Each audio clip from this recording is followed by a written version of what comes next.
आमदार भारतरत्न डॉक्टर बाबासाहेब आंबेडकर आपल्या पक्षाचे ज्या आईने तुम्हाला घडवलं, पालन पोषण केलं, मोठं केलं, त्या आईलाच तुम्ही घरातून बाहेर काढायला लागला. म्हणून करू नका. अर्ध्या मुंबईला हे मी पटवण्यामध्ये यशस्वी झालो, पण दुर्दैवाने थोडक्या करता घात. कोणी घात केला? आपल्याच लोकांनी केला ना का दुसऱ्यांनी केला? सगळ्याच्या सगळे 84 मध्ये 64 लोक हे बाहेर आपल्याला सोडून गेले.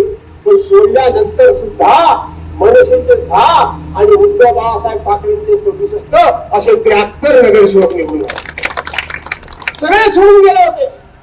याचा अर्थ मुंबई मधला मराठी माणूस संपलाय म्हणून म्हटलं जात होतं. आज सिद्ध झालं की मुंबईमध्ये आजही मराठी माणसाचाच आवाज आहे, हे लक्षात ठेवा. म्हणून आपल्या तालुक्यामध्ये, आपल्या मतदारसंघामध्ये आपलाच आवाज ठेवायचा. आपला ठेवायचा का नाही ठेवायचा? घालला पाठी शिवू का सगळे? रात्रीत काही गडबड करायला कुठं काय? तिकडे पैसा, तो असं केला, त्याने तसं केला, तो आमचा असल्या काही वादात पडू नका. एकमेकाबद्दल कुठल्याही प्रकारचे दुराग्रह करून घेऊ नका. महाविकास आघाडी मी भक्कम केलेली आहे. मी आता इथून खेळला सुद्धा जाणार आहे. तुम्ही म्हटलात तर चालत कचेरीपर्यंत तुमच्या बरोबर येतो, नाही तर तुम्ही गेलात तर बरोबर, कारण मला खेळला जायचंय.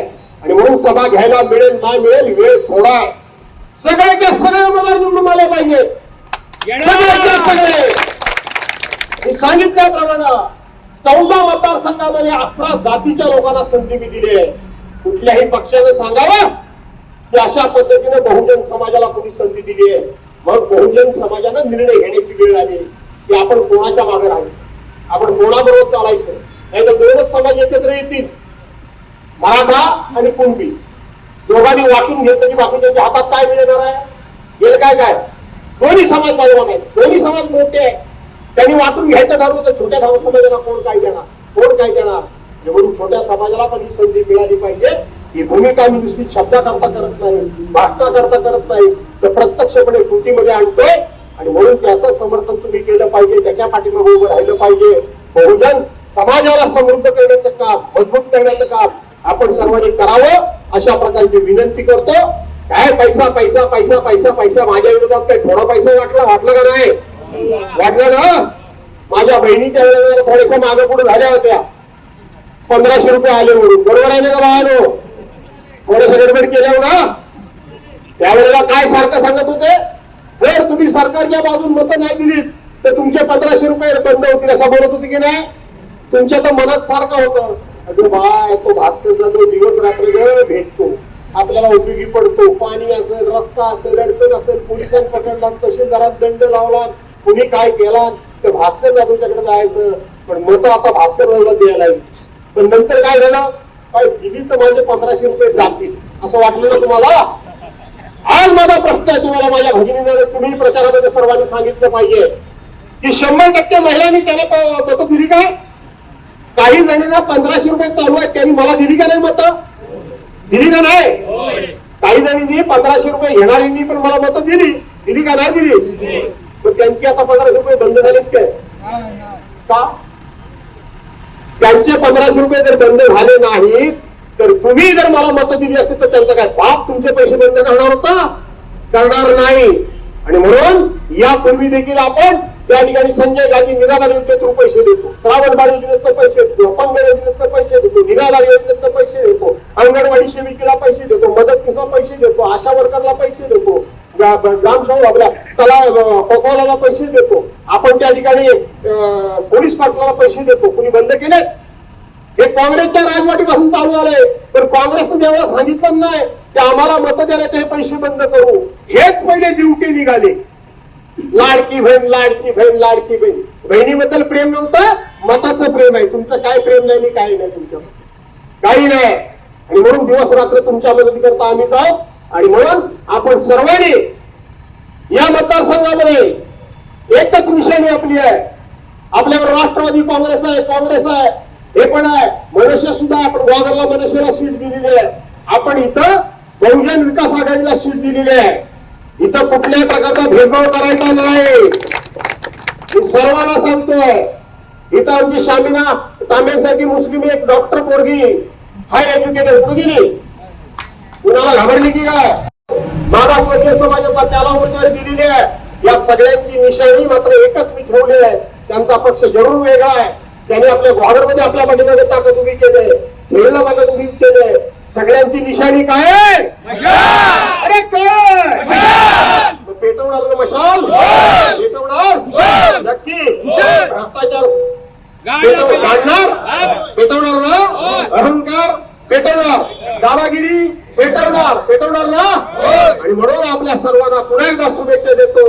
आयुष्यभर माझ्या मिरवणुका निघाल्या. हा कुठे आहे? हा काय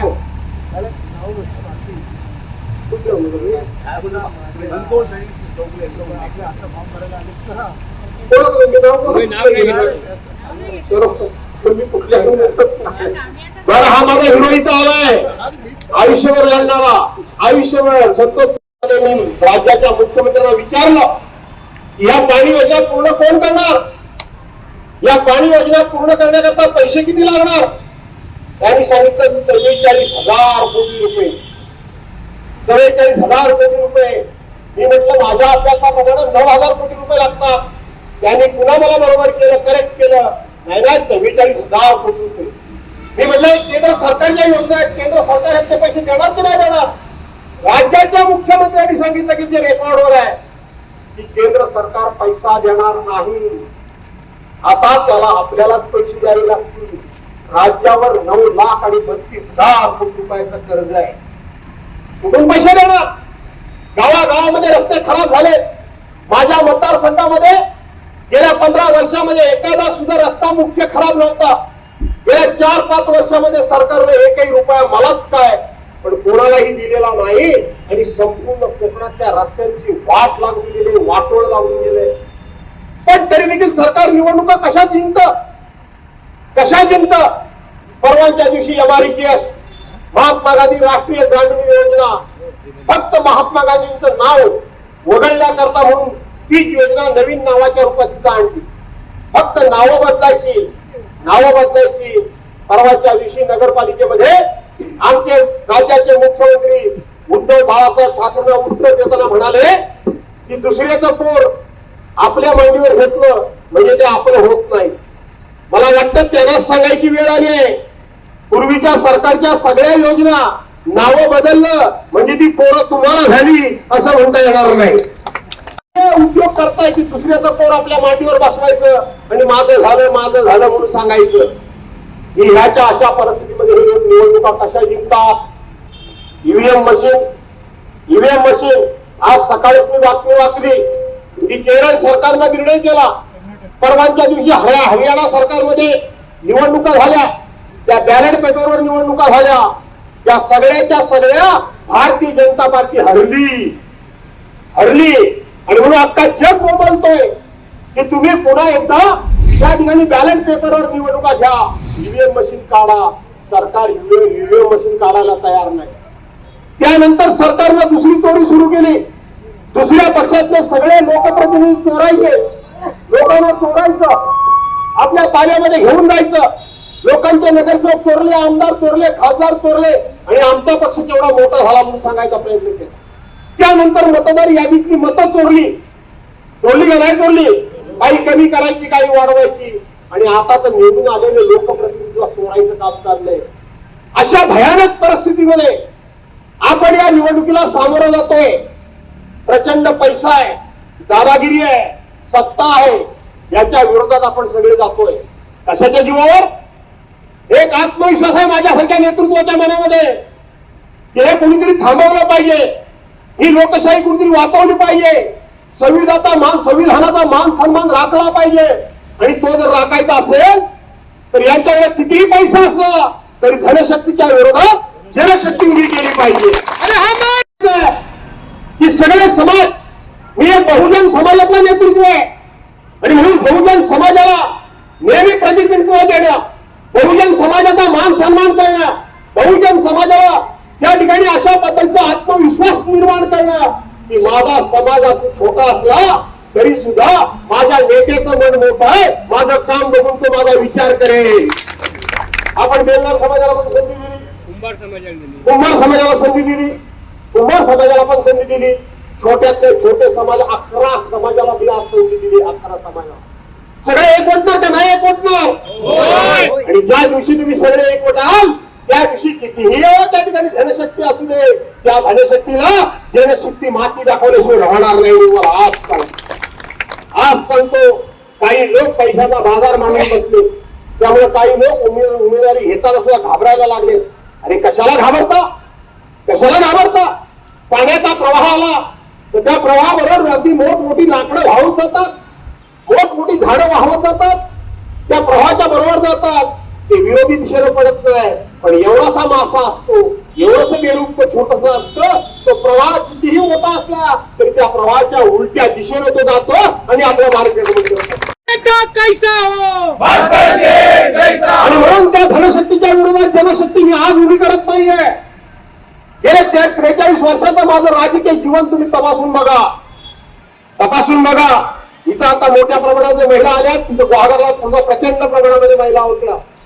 मी तुम्हाला या ठिकाणी स्पष्टपणे सांगतो की मी हिंदू हृदय सम्राट शिवसेना प्रमुख मान्य बाळासाहेब ठाकरे यांच्या विचारांचं परिपूर्ण पालन करतोय.